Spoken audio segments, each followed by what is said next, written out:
welcome to The Lounge, an online talk show that talks about transformative stories here in the Philippines and powered by Asbury, the Philippine Pioneer Membership Club for 10 years. And in celebration of International Women's Month, we are going to interview amazing women who's been doing tremendous work here in the Philippines and for the community and for the welfare of women that makes them a woman of today. When I started out with the Department of Tourism, we wanted the theme, or to be the overarching theme, to be a culture of sustainable tourism. It should be a place where everybody would like to go to enjoy the sights, and it's like a place where it's like going back in time. It's where you have history and culture come to life. I'm Bernadette Romulo-Puyat. I'm the Secretary of Tourism and also the Chairperson of the Intramuros Administration.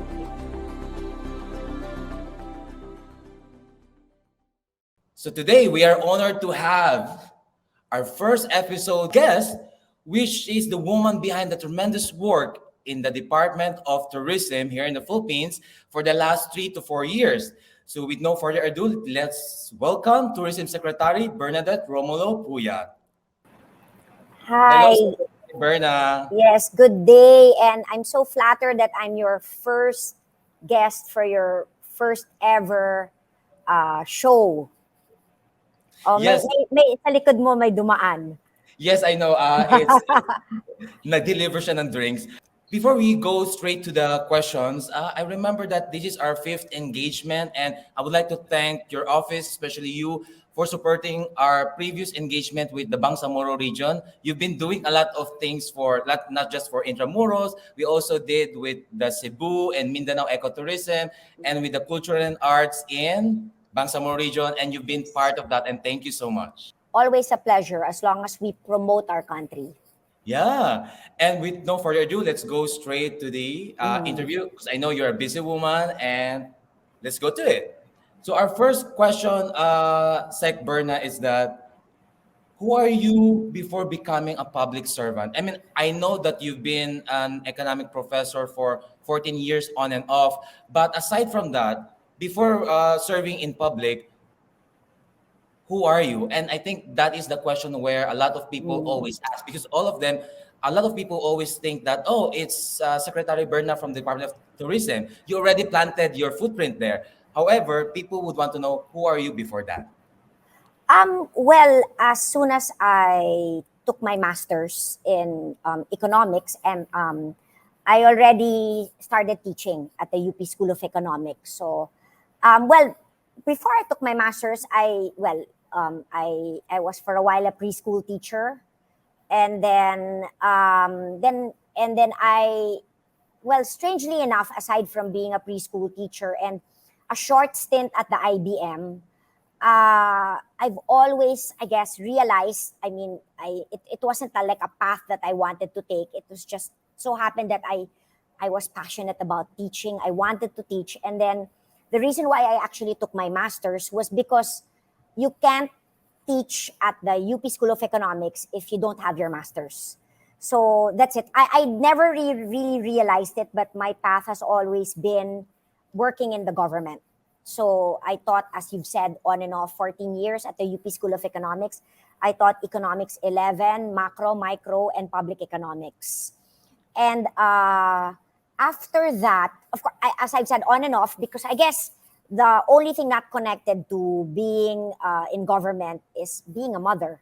The reason why I chose to, at the start, to become a lecturer at the University of the Philippines was because I wanted to be there for my children while they were growing up.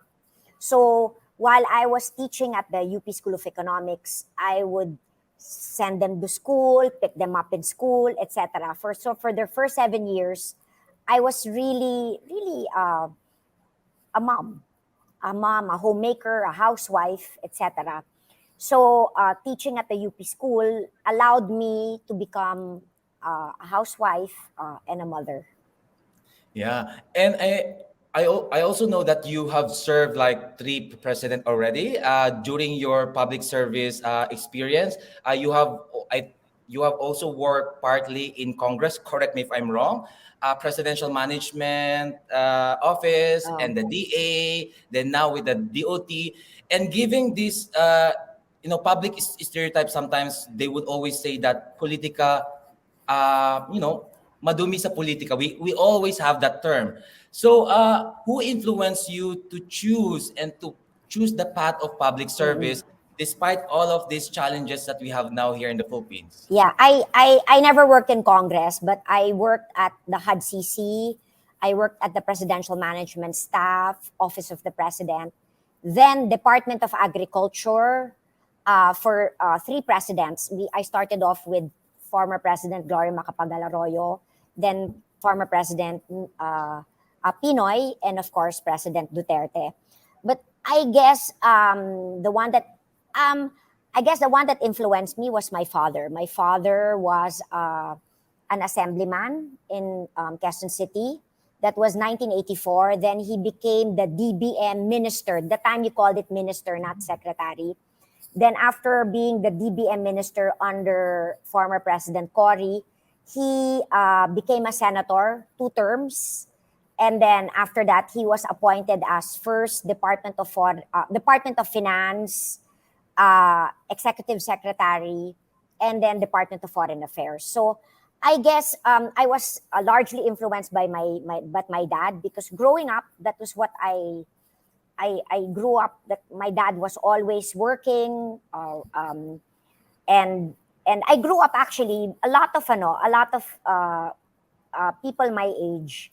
Summertime, they would go to the beach, etc. Ako, I would, lalo na pag election time, I would be campaigning for my dad. So that Mm. was the life I grew up in. It was really politics. Actually, as early as 1978, my great-grand-uncle, Carlos P. Romulo, he also ran. So I also campaigned for him. So I was only 9 years old when I started campaigning. So I guess that was, these are the people that influenced me.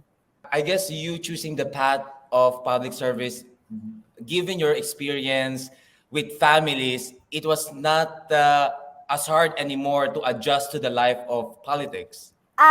It's more of not me adjusting to the life of public service, but more of the people around me adjusting to me. Because when you're in government, you really have no time for anything. It's a 24/7 job. So it's more of the people around you, the people closest to you should be really understanding of your job na. Even at 2 or 3 in the morning, if somebody calls you, you have to answer the call, because you don't know if it's an emergency. Even when I was an undersecretary, I remember even January 1, we had meetings.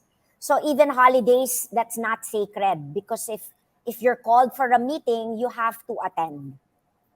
Yeah, and with these big responsibilities on your shoulder, I pretty much assume that it's also a little bit hard when it comes to how do you manage your emotional and mental stability, being the head of Department of Tourism, given the responsibility that you are in. Um, it wasn't as difficult naman pre-pandemic. 'Di ba? Kasi parang, ako kasi for me, working is actually, I like working. I like keeping busy. I get bored when I'm not doing anything. So it's really in me. I guess because I'm a type A, I really like being on the go. I really like uh, I just like being on the go. But I guess with the pandemic, that was, I think, the toughest mentally, because at the time it was unprecedented, di ba? The COVID-19 not hit not only the Philippines but the whole world. Travel restrictions. There were travel restrictions all over the world. Nobody was traveling. And of course, since COVID-19, di ba, the first one that was hit was the tourism industry, because Yes. by its very nature, it's face to face. And whenever cases increase, the first talaga that is affected is also always tourism, because it's leisure. Yes. Ang essential not affected, 'di ba? Because 'di ba, essential but tourism is considered non-essential. So I guess that was the hardest for me. I think the first month of the pandemic, you so much responsibility, so much sadness that happened because we didn't know what to do. And then so many of our stakeholders were calling me, panicking, crying, etc. Because all of a sudden they had nothing. Jobs were lost. So I gave myself, it was like for me grieving because I lost my husband 2010. My analogy for the COVID-19 pandemic is the same as when I lost my husband. I allowed myself to grieve, take it in, and then after that, I remember I gave myself a month to take stock. And then after a month, I met with my team and we started working and seeing how we could work under the new normal. And I think during the pandemic as well, kasi I'm a big follower of yours on Instagram. You also na-separate ka temporarily with your son, right? Yeah, because my son was working in Palawan. And I think that was actually one of the toughest because syempre, we didn't know what COVID was all about, if it would cause deaths, if this was the end for everybody. And at the time he was in Palawan, he was working there. And what was the most difficult for me was the DOT stage sweeper flights because we had a lot of stranded foreigners and, of course, domestic travelers. When we Yeah. started doing the sweeper flights for all the foreigners, my son could not be included in the sweeper flights that the DOT paid for because Oh, he was not a foreigner. Because that would have been unfair to all the others. So I remember my son was, syempre, was so worried, yeah. asking him baka daw maubusan sila ng pagkain because this was the first few days of the pandemic. But I had to make a stand because so many people were stranded, but the rule that time was only stranded foreigners could be repatriated. So my son was left behind. And then May, when finally the IATF agreed that we could already uh, stage domestic sweeper flights for stranded domestic tourists, I also couldn't bring him in because he wasn't a tourist. He was working in Palawan. Yeah, that's a Um, challenge. it's a challenge, but I guess that wala eh. You have to set an example eh. Yeah. At the time, a lot of people were also stranded. A lot of moms like me were panicking, but I couldn't break the rule. So Would you agree as well, Sec Berna, na your kids, including your dog, is the one putting your emotional and mental state in check? yes, definitely. Parang at the end of the day, di ba, all we think about are the people closest to us. If they're okay, how they are, etc. As long as the people closest to you, especially since I'm a widow, especially as long as my children are happy, I'm also happy. But of course, it was during only the pandemic that I got closest to my dog. And then I realized it wasn't only me pala. During the pandemic, a lot of people became plantitas and a lot Yes. of people bought dogs, Yeah. pets. So it was also for the mental health. So I realized I didn't realize na it was only me, but everybody in the world either took care of plants or took care of dogs for their mental health. Yeah, that is true. We all have our process in coping up during the pandemic. And going to the next question, po, Sec Berna, as a woman, and you mentioned you are widowed. So as a single mom, what were the challenges you have faced as a public servant, and how were you able to break the bias? Because the International Women's Day theme is breaking the bias as a woman. Mm. How did you break the bias and transform it into an achievement? Um, well, I think the most difficult time of my life was when my husband passed away, 2010. That was March 27, 2010. And we were in between government. And I was lucky that I was reappointed as undersecretary, but I was grieving. My husband died suddenly of a heart attack while playing football.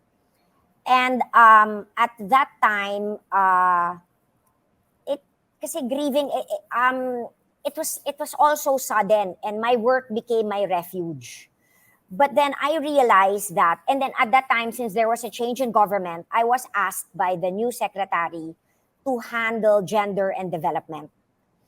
And so at first I was thinking, and then I was thinking, naku, paano ba ito? Parang I was grieving, etc. And then it led me that I had to go around the country. Kasi syempre I had to meet the women farmers. At first I thought it was going to be a difficult job because diba, when you think of a farmer, you think of a male 56-year-old farmer. But Yes. then I realized that as I was going around the country, it's really still the women, that there are a lot of female farmers. In fact, in the Cordilleras, 90% of the farmers are female. It's basically a matriarchal society. The seed keepers, the ones that keep the heirloom seeds, are also the women. The leader is the dumapag is also female. And then I realized that in all crops, women play a big role. And then by being a solo parent, that's how I was able to relate to all the women that I was encountering. I remember after Yolanda hit, especially Leyte, so at first I was thinking, how do I connect with all of these women who have lost their families, and automatically when they found out that I was a widow, I was a single parent, they were able to relate to me. So ironically, the hardest time of my life, losing my husband, was the one that made me connect to the female farmers. And I think that that was what made me effective because I was able to relate to their plight. Because being a solo parent, diba, you're the one, how do you balance time with family, with work? How That do you is make true. both ends meet, etc. And ang babae kasi, whatever money we have, it all goes to the children. Their tuition fee, what they're going to eat. Ganyan ang babae. Una ang anak kaysa The sa love of the sarili. mother. Yes, so, and when all these female farmers found out that I was a solo parent, they knew I could understood. They knew I understood where they were coming from. Actually, I've noticed those videos of yours in Cordillera, and I've noticed that there's a lot of women involved. Yes. You know, when you did, I don't know what's that The, process. When you that was the Punok Rice Festival. That's a tug of war. ah, That's every, I think, June or July. It depends when the Dumapag um, sets the date. And mostly talaga, basically the men, kasi they carry the bushels of rice, kasi it's heavy. But the yeah, ones that plant are really the women. The ones that sort the seeds are really women. Kasi ang babae, detalyado. So, not too many people know, but of course, I discovered it also as I went along that women really, there are a lot of female farmers, even with cacao and coffee, the ones that sort the seeds from the good and the bad are all female. Kasi detalyado, hindi yan stage, when you go, lahat talaga babae. yeah, I truly agree with that, Secretary Berna. I think there are a lot of women, if given the opportunity, they will actually really do and give a positive and better result. Yes, yes. And Secretary Berna, you've been in public service for quite long. Have you experienced na being questioned simply because you're a woman? At the start, probably when I entered the Department of Agriculture, the task, I remember when I was appointed by now Governor Yap, but then Secretary Arthur Yap. So he made me from Deputy Cabinet Secretary. He made me the Undersecretary of the Department of Agriculture, and then so I asked him, ano yung role ko dito sa Department of Agriculture. And then at first I remember he said, wala, just look good. And I said, huh? Then he goes, bahala ka. He goes, just make yourself relevant. So basically, I was just there pala. I mean, well, he didn't really have a role for me because usually I'm not quite sure, but I remember he really said just look good. So and then so what I did was I just made myself relevant. I And you handled did credit. good. I handled credit. Yeah, I handled grants, and then eventually I handled gender and development, the indigenous people, senior citizens, young farmers, and then eventually marketing. Yeah, I think that's the essence of tourism, no? Na parang nobody should left behind. And I think you also did that in your office, where a lot of communities have benefited from your program.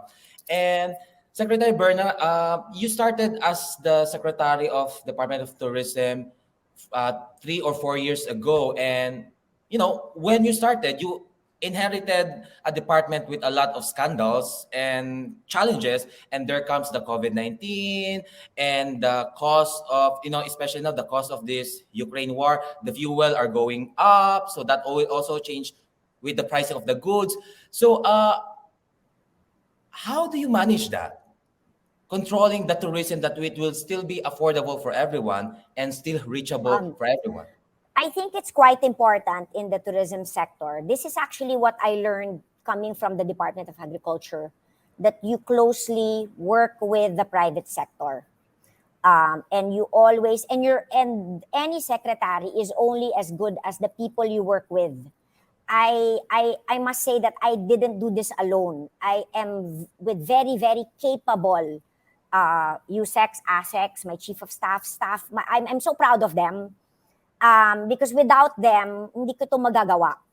And really, the private sector, from day one, when I assumed office 2018, well, it's actually also in the Tourism Act of 2009 that we have the Tourism Congress of the Philippines, that they are there with us. They are our partner. So even with, when we're talking about the budget, everything, it's very transparent. The private sector is with us, so they know where the money is going to. So for example, ano yung mga projects namin, they are aware. And I find it's very advantageous because the private sector, lalo na for tourism, sila naman yung talagang drivers eh. So they tell us kung tama yung ginagawa namin, or dapat kung ano yung dapat gawin, saan magpo-promote, etc. So we're really partners with the private sector. So when I entered, so everything, lahat ng gastos namin, alam nila. So they're included in every step of the way. Kasi wala naman kami tinatago, so they're there with us. So when the pandemic hit, when we had to do health and safety protocols by scratch, kasi syempre wala namang handbook for COVID, the Ayun, I could private sector, imagine.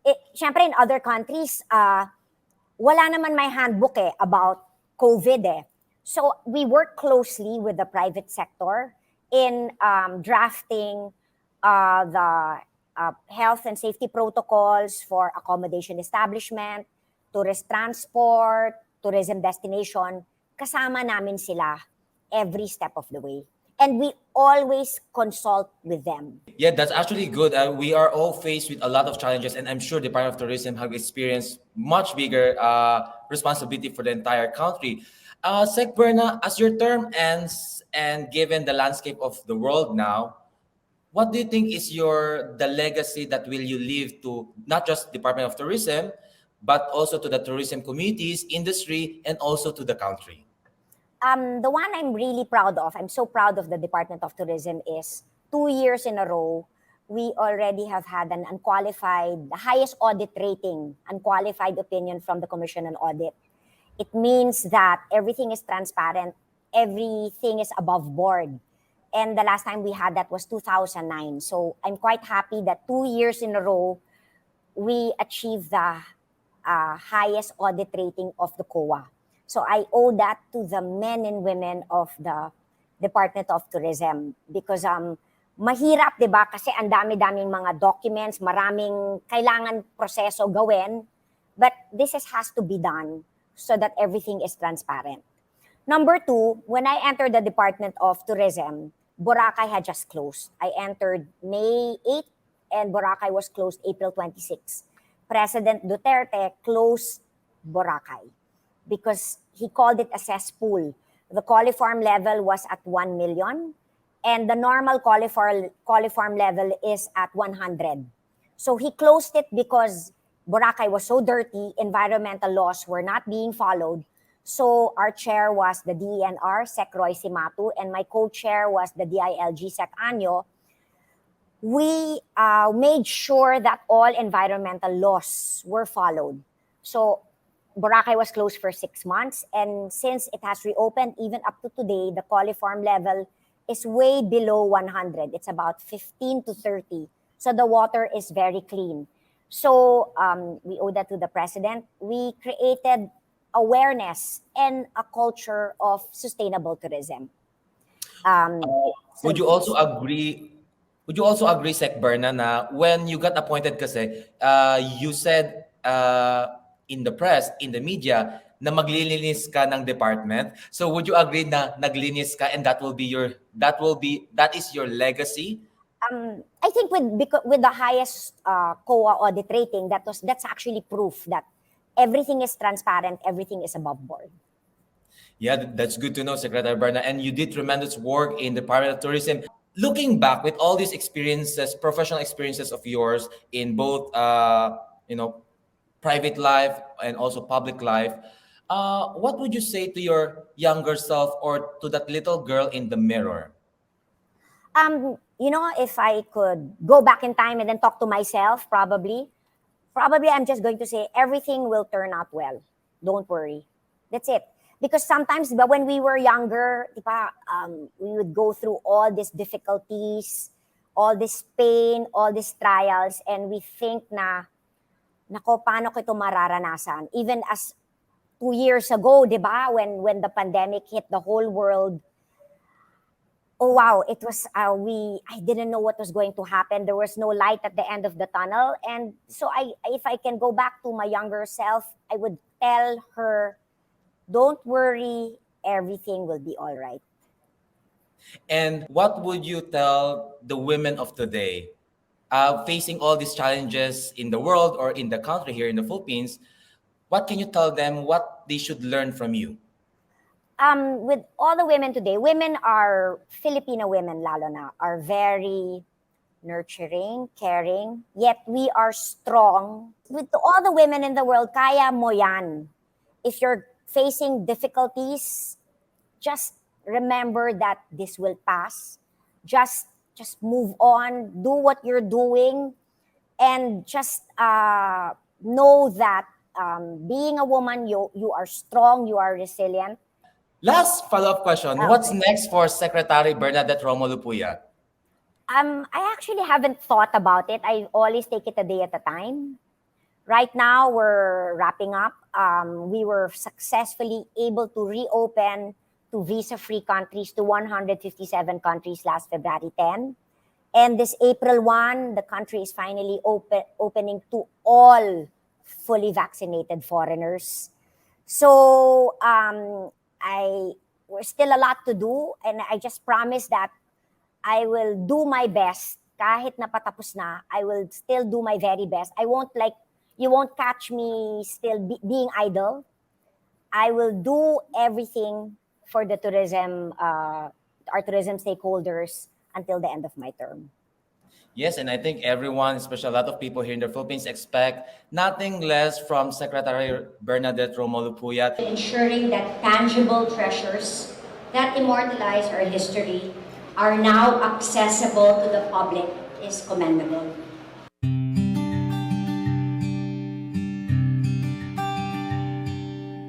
Thank you po, Secretary Berna, for gracing us on our first episode. And thank you so much. And this is such an experience. And I'm learning so much also with your experience as well. I mean, we've been engaged for 5 times, but I'm happy to have an in-depth discussion with you about your life before and now what legacy you will be, giving to DOT and to the country.